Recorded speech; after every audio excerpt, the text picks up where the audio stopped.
Welcome back to part 2 on CrossFit competition simulations. And this one I'm going to be going through a specific example, running through a simulation that I did with two of the athletes that I coach. And because we are all gearing up for competitions, in-person competitions in January specifically. So I'm going to explain why we did it this way, why we structured it, my thought process behind it, and just walk through the events and like what the structure of them looked like. And again, this is going to be a great follow-up to the previous podcast, episode number 126, which I would encourage you to go listen to if you haven't already. So really quickly, I want to review part 1.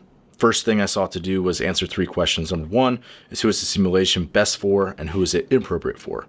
It is best for an athlete who will benefit more from doing a simulation and practicing the rhythms and the patterns that are necessary to be at their best there and gaining confidence from going through that process than it is for them to go about their normal training. And likewise, who is it inappropriate for? It's an athlete who they should just spend more time in their normal training because it's going to put them into a recovery deficit, or they're not going to make up in terms of like specific weaknesses they have relative to the field if they go through that that competition simulation any more than if they would just go about their normal training, right? If that's the situation, then probably it doesn't necessarily make sense to go through a mock simulation. Okay. 2, what is the best timing for a simulation? Basically, maybe 3 to 6 weeks out from competition, enough time where it clears up fatigue, but not so long that the athlete doesn't feel like the competition's like imminent, that it's like right there and like in front of them and like they want to actually give full effort. So balancing, make sure that they can be recovered with making sure that they're actually feeling ready and sharp to do a simulation. And then 3, what should a simulation entail and what should it not entail? Basically, just as it sounds, you're simulating the competition. You're trying to get as close as you can to replicating what you're actually going to be doing. However, you're not trying to put your bias onto it. You're trying to put the competition organizer's bias onto it. And the only way you can do that is if you go through the 5 steps that I laid out, which is how you actually program a CrossFit simulation. 1 is to research your competition. Gather all the past events, all the past venues, as much data as you can about the specifics of what actually happened, and just sort of get a general sense of what's going on. 2 is to perform an analysis on that. So looking at durations of workouts, the common movement pairings, the typical time caps, any unique movements or venues that they have. Just again, getting as many details and a more clear picture through an analysis to help kind of augment the understanding that you already have of what's going on at the competition. 3 is to do a cross comparison. And again, specifically here, looking at relative to a typical CrossFit testing body, how is this different, right? Are we seeing more of a certain movement? Are we seeing more of a certain time domain? Are we seeing unique elements that are being repeated every single year because it's sort of unique to that competition and sort of that puts their signature stamp onto it, so to speak? How does it compare to, again, a typical CrossFit competition? 4, as you're actually beginning to program the simulation itself, thinking about biasing programming to existing events, ones that are already out there, making formats that are similar to that. We're just using past workouts to create your simulation. And then 5, less is more. The goal is not to beat down your athletes. The goal is not to have them feel like they actually went through a real competition where they are just completely trash afterwards, potentially, or maybe there's just like way too many events. You need to just understand that, like, okay, the goal is for them to feel prepared, to have a confidence boost, but not to have lingering fatigue, and certainly not to be dealing with nagging injuries or real injuries that pop up as a result of doing that simulation. So less is more.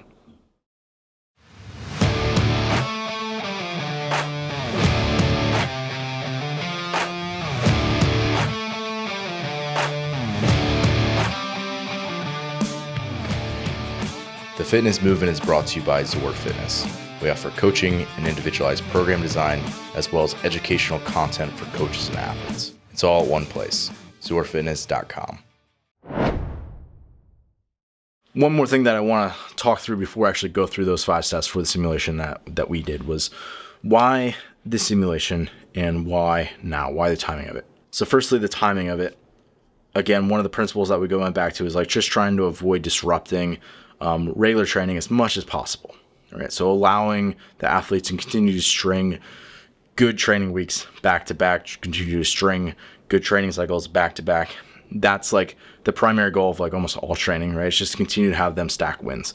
So a simulation is not trying to detract from that at all. However, it can be sort of almost a break in some respects from normal training.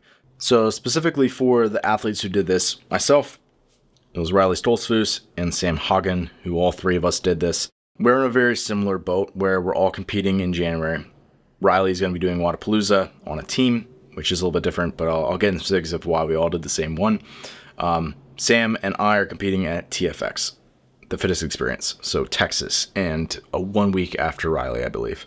So yeah, why that timing? Again, we're all going to be doing camp here, me to a lesser degree, however, it's still an output for me. And then for Sam and Riley, who are actually going to be participating in it, it's a packed weekend, even for people who are volume adapted and resilient, like they both are. It's still a disruption of like normal training for them. So it's just something that we need to be aware of. I was trying to avoid being really close to that, right? I didn't really want to be within 2 weeks of doing that. So basically that's what sort of made sense here. It was like, okay, we're deloading after sort of our first comp prep. We'll then go into the simulation. We'll go through another short training phase, camp, and then basically maybe a few more days of realistically of training, and then a taper to actually prep for the competition. So that's why the timing of things just made sense, where it's basically maximizing their normal training time, and then putting, in this case, it was like camp's already set in stone. So the simulation at a time where it makes sense that they're going to be able to put a good effort out onto it. And yet again, it still feels like, oh yeah, this is it. We actually are approaching competition, and I'm excited to like gear up and do this thing. So those are all sort of like the reasons like why the timing was the way it was. And then people are probably wondering like, why is Riley doing this if she's competing in Wodapalooza? This is really a TFX simulation. It's because she did TFX the prior year, and she did all of these exact same workouts along with me. I didn't go to TFX. I just did them along with her to help her out.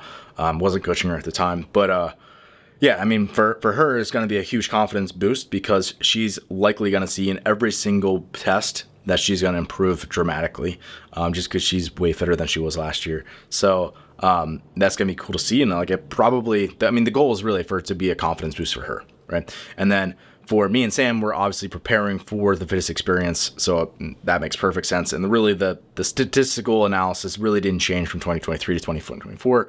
It really just kind of was in alignment with what was already there. So it doesn't really make sense to change that. And Sam hasn't done this simulation yet, so it makes sense for him to do it. And then for me, it's like, would I do a different set of tests just because I've already done these and I don't want to retest them? For me, personally, I think there's more benefits from me basically getting the push, because I'm doing this with other athletes and knowing that I'm going to be comparing my data versus theirs and seeing where things are stacked up at. And then also just like the camaraderie of like doing it together. I will push way harder doing that than if I just did some other simulation on my own, just made up new workouts for me to do just for kicks and gigs. So basically that was my thought process as to why, each of us, it makes sense for us to do it, even if it wasn't maybe a perfect fit for the event or the athlete based on timing. For me, as I think about this, it's like, you want to, as a coach or as an athlete, like leverage, pockets of your community to basically to elevate each other's performance level, right? That should really be the goal of something along these lines, is to build confidence and just like let the tide raise all the ships. So let's actually go through programming this event. 1 was doing the research, 2 was performing the analysis and the cross comparison, and then 3 is actually programming it and keeping in mind some of the principles that I mentioned. So researching your competition and doing the analysis, I had already done this before for Riley the previous year. So the good thing about this sort of thing is like you can just sort of add to it as you go about it. I have the same thing for all the CrossFit games and quarterfinals and semifinals and age groupers and all the spreadsheets in all the world. Basically I have all of the events written out, and then like looking at like different movement selections, time demands, that sort of thing, right? I have that for basically every major competition that I've had an athlete do, right? So I have it for like Fittest on the Coast, Wodapalooza. I have it for obviously TFX and the game season and masters and teens and the whole deal. So moving on. So I have all the events written out here. I have some general notes about it and like what movements came up. And then one of the big things that I did was I created a movement checklist. So I just went through each event, checking them off. It's kind of monotonous, but it is what it is. For example, the first workout from last year was it was overhead squats was the strength. It's like, okay, 1x on overhead squat. That was one appearance of it. And then I go to event 2 and it's like, okay, that one has hang squat cleans and ring muscle ups. Okay, so those each get a mark. And then it's double unders and handstand walks. I'm Xing off each of those. And then slowly over time, you'll get a list of all the movements and then also the number of appearances that they have. So for TFX, one of the things that was very clear, I didn't even do this for 5 years, but there was 5 appearances of vested workouts, which again is very important to note because there's at least one vested workout every single year. 4 appearances of running. So again, at least one a year. Double unders as well. So 2 appearances, like high appearances of bounding movements, which is important to know. And then handstand walk. And again, some of these things you can start to correlate back to like other aspects of the venue. So for example, like you're probably not going to be taking stuff out of a rack just because like the rig that's brought in probably doesn't have J cups on it. They bring in the stall mats where like the rubber flooring, and it's often uneven or it doesn't even cover the entire floor because they have like dirt at some spots. So again, practically speaking, you're probably more likely to see like handstand walking than like handstand push-ups, because in fact, handstand push-ups have never shown up. Again, if you have a rig set up, you might not have a wall ball target on it. Funny enough, wall balls have never shown up. You may or may not get like dumbbell variations, right? In fact, there's been very little of that. So like that's the sort of thing you could pay attention to. Legless rope climbs, they do have that. Again, for like me in the elite division, I'm very likely to see the legless version of that because they probably want to have multiple tiers of different workouts where they can sort of compare against, the RX division versus the elite division, for example. So again, likely for me, I'm much more likely to see a legless rope climb versus probably just a regular rope climb at this point. I think a lot of that sort of thing you can just sort of like intuitively understand, right? If you're going to have a pull-up bar and rings set up, you're probably going to do ring muscle ups, and you're probably going to do something like a toes to bar variation, right? Versus like saying, okay, we're going to do chest to bar and we're going to do bar muscle ups. Not that hasn't happened, because it has. However, you're more likely to see them trying to use their equipment in as many unique ways as they can. So legless rope climbs and ring muscle ups have had 3 appearances. Snatches has a 3, shoulder overhead of 3, sandbags have had 3, or a D-ball, I forget which it was. But again, that's the sort of thing that you just need to pay attention to. And a lot of their max strength events, there's like pulling off the floor, right? Even if it's an overhead squat or something, you're not taking it out of a rack. So if you're overhead squatting from the floor, it's like a power clean back rack, widen out the hands into an overhead squat. There's a lot different process that you just go through for that. And then after I went through that analysis, there was a lot of notes that I went and just sort of like checked off, and like kind of stuff that as I continued to go through, I sort of had like kept notes in the background. And some of these were implications of those things. One was getting comfortable with this, a sandbag and a weight vest. 2 things that have shown up that are unique that, again, a lot of athletes have had some exposures to, but not like something that they're doing all the time in the regular training. So making sure that you're getting touches of that. Lifting without a rack and minimal dropping. So there's a lot more from the hang. Minimal dropping just meaning that like from the organizer's standpoint, it seems like they didn't have as much pulling from the floor, just because like the floor is probably uneven. This is my interpretation of it, maybe, is that, yeah, they did more from the hang just so people weren't going back down to the uneven stall mats as often. Likely to get like some sort of strength event that's not out of a rack. So even if it is a squatting event, you still got to get it up to your shoulders or up to the overhead position. You're likely to see handstand walking, muscle ups, legless rope climbs, double unders, and some sort of a lifting ladder. Those are all things that had a lot of appearances. They will want to use the venue. Duh. In this case, it was like, okay, they have a pull-up bar, they have a rope, they have rings, they have running. All things. And they also have used it like a parking lot with like a torque tank and D-ball before. So again, just important things to note of in like terms of like how they structure the events, thoughts about it. There's typically 6 events over 3 days of competition, and that's not a lot of volume for high-level athletes. So it's more about intensity and the lead up to this as you're preparing the athletes versus just trying to beat them down because it's a 12-event competition like the games or something. 7, they usually buy at least 1 set of ergs and then resell them after the event. So basically what that means is almost fair game is what ergs pop up or what implements like a torque tank or a sandbag or something, because they'll just sell it. Right? Like they will buy it and then they'll sell it at the competition and they'll just have a turnover for the next year. Like they have a fleet of rowers or a fleet of skiers, and then they'll just sell them. So in other words, it's probably not a bad idea to continue exposures on all the ergs. Weight vests have shown up in at least one workout every year, and often when that actually appears, it's usually in either a bounding or a grip limited workout. So it's either like hanging gymnastics or like running or double unders in that workout. 9, the RX category moved to mirror the Pro division in 2022. I called it Elite before, they call it Pro. Likely stay that way moving forward. So in other words, as the event organizers, you're probably going to write the workouts where even the bottom part of the RX division is able to complete them. Maybe not like, under a time cap or something, but they're able to actually do the movements. So in other words, it maybe isn't as crazy of a move selection for the Pro division. And then running and double unders and likely box jumps will be tested in some capacity. There's usually at least one bounding movement that's coming up. And then finally, number 11, complexes and ladders on a very tight clock. Usually this was like an EMOM ladder where, again, rest is going to be very short, or like you have like 5 minutes to like establish a max lift. They're trying to get a lot of heats through in not a long time. So it's just like important that the athlete can be confident under a really high pressure environment for lifting.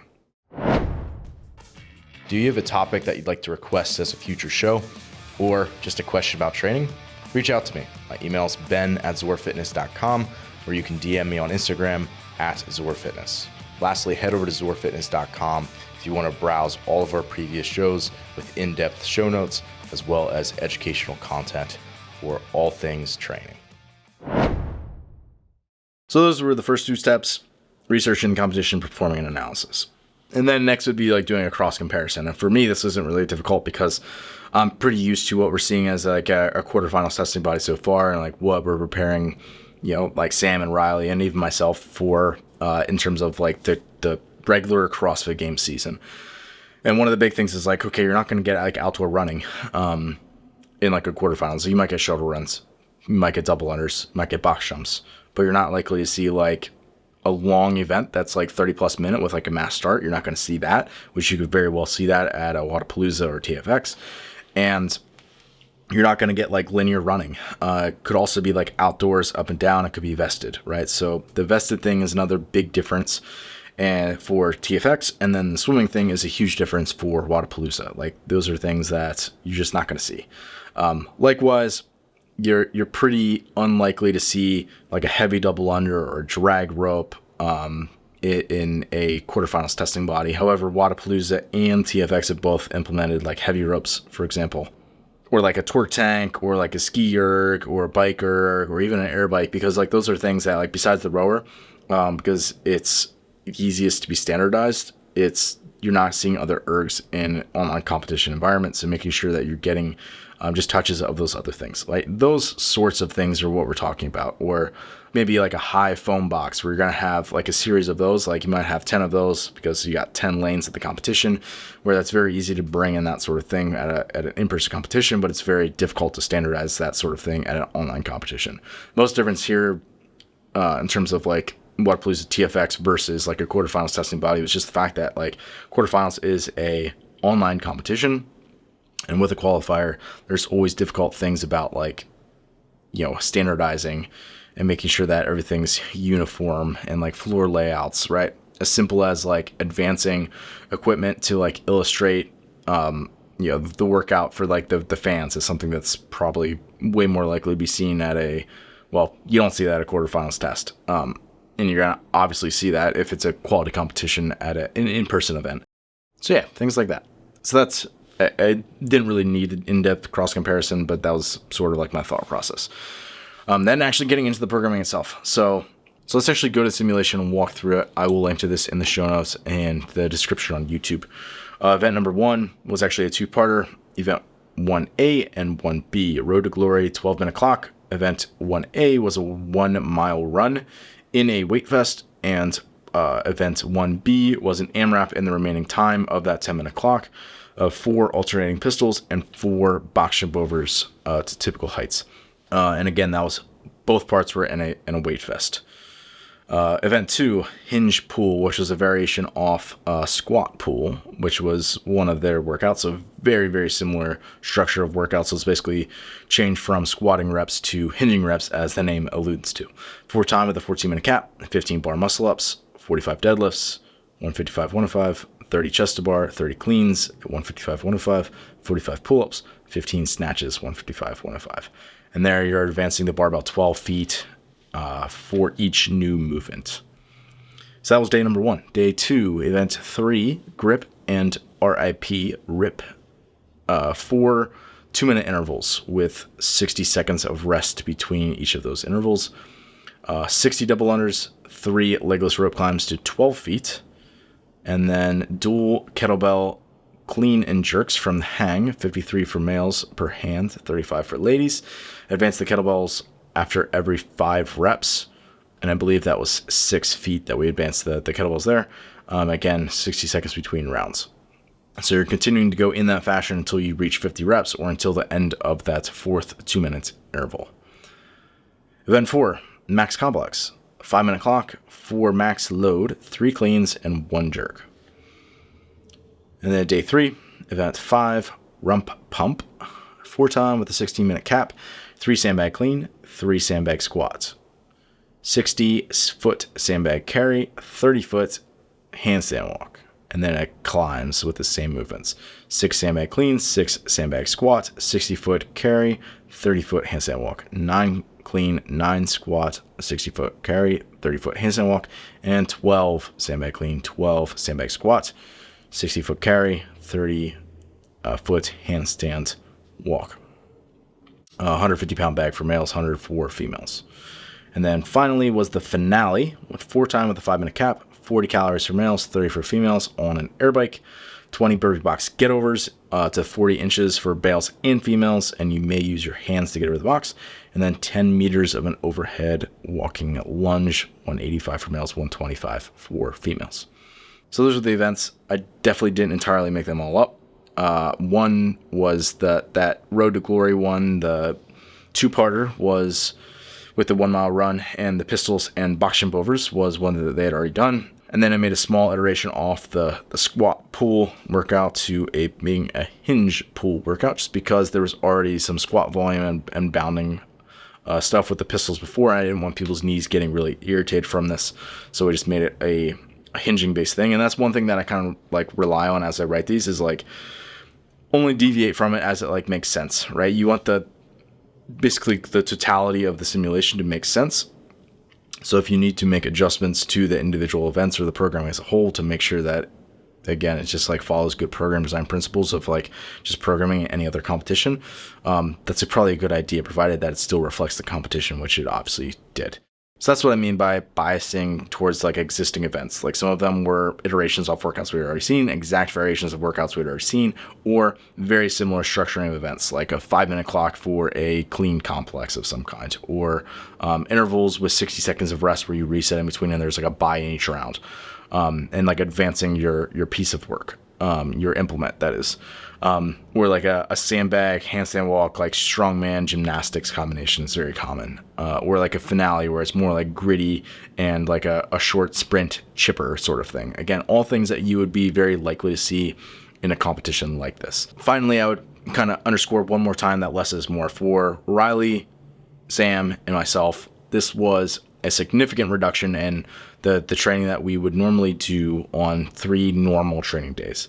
So in terms of the total work that we're doing, not necessarily just like prep time for it, because you can, obviously, if you're at a competition, you can spend way more time than you would normally do to prep for each workout to make sure you're as primed as you need to be, as like perfect like cooldowns. There's a lot more, like, again, as I said before in the previous one, like game day hygiene around that, which does take some time. Certainly fueling and all that stuff takes time.